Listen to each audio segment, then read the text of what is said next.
বাংলাদেশের একজন বিতর্কিত প্রধান নির্বাচন কমিশনার, যাকে এদেশের মানুষ দামি প্রধান নির্বাচন কমিশনার হিসেবে জানে, হাবিবুল আউয়াল তার বক্তব্য রাখার সময় সে স্বীকার করেছে ওই নির্বাচনটা দামি নির্বাচন ছিল।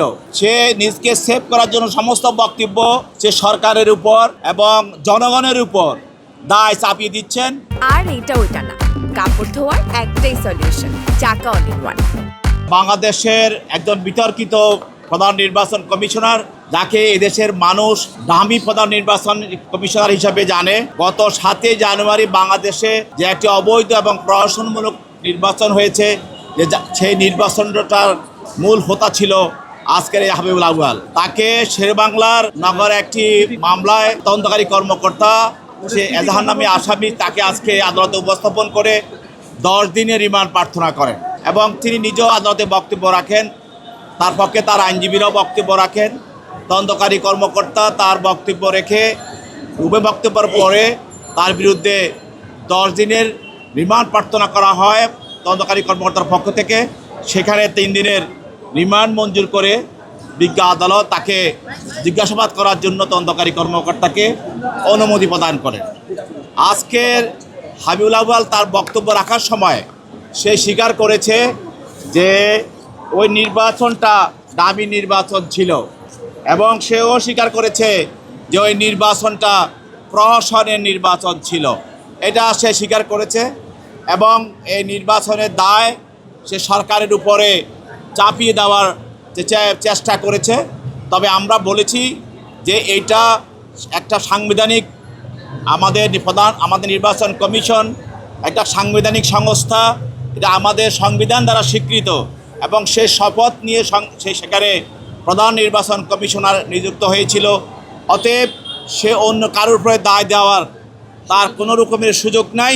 সমস্ত নির্বাচন বিষয়টাকে এই প্রহসনের নির্বাচনের দায় দায়িত্ব তাকে নিতে হবে এবং এই প্রহসন নির্বাচন করে সে এই নির্বাচনে টাকা আত্মসাৎ করেছে এবং সে ক্ষমতার অপব্যবহার করেছে এবং সে জনগণের সঙ্গে প্রতারণা করেছে এবং সে রাষ্ট্রদ্রোহীমূলক সংবিধান লঙ্ঘন করে রাষ্ট্রদ্রোহী কাজ করেছে এবং সে সরকারের সঙ্গে আঁতাত করে ফ্যাসিস্ট হাসিনাকে ক্ষমতায় টিকিয়ে রাখার জন্য সে অপরাধমূলক ষড়যন্ত্র করেছে।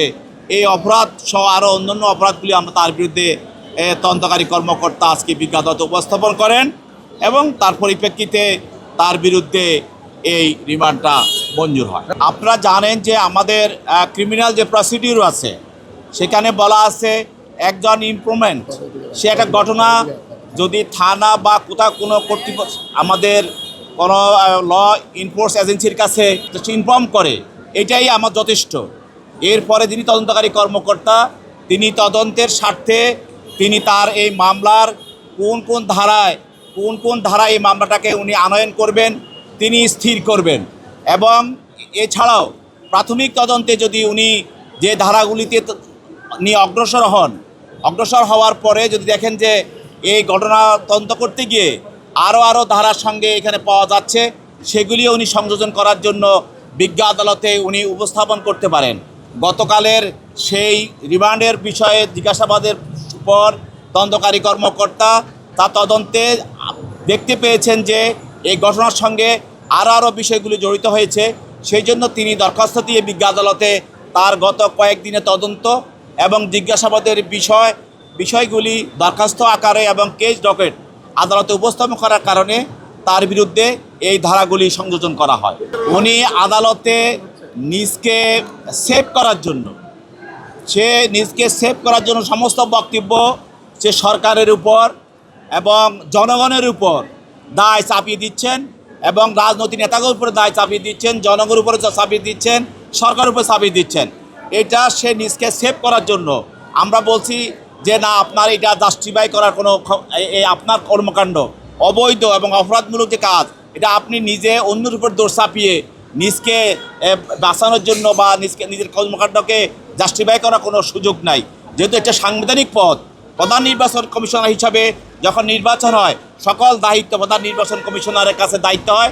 রাষ্ট্রের যারা নির্বাচন সংক্রান্ত সকল কর্মচারী নিয়োজিত থাকে এবং বিভিন্ন ডিসিএসপি সহ বিভিন্ন এবং পুলিশ বিভিন্ন এনফোর্সমেন্ট এজেন্সি সবাই কিন্তু প্রধান নির্বাচন কমিশনারের আন্ডারে থাকে।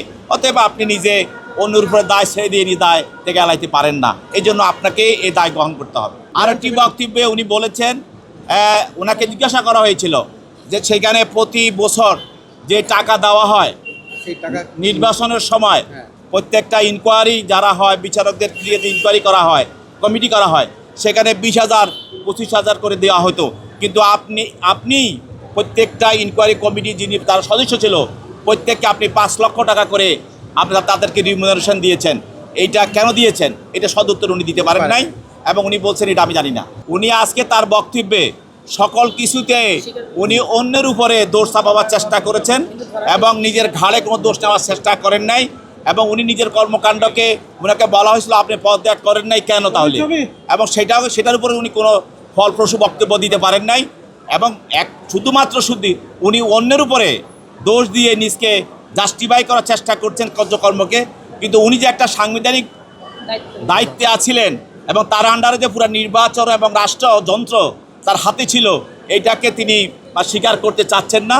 আমরা বলছি এটা আপনার ছিল, আপনি করেন নাই, সমস্ত দোষ এবং ঘটনা সঙ্গে আপনি জড়িত এবং আপনার সঙ্গে যারা সরকার এবং ফ্যাসিস্ট হাসিনা সহযোগিতা করেছে তারাই সবাই জড়িত।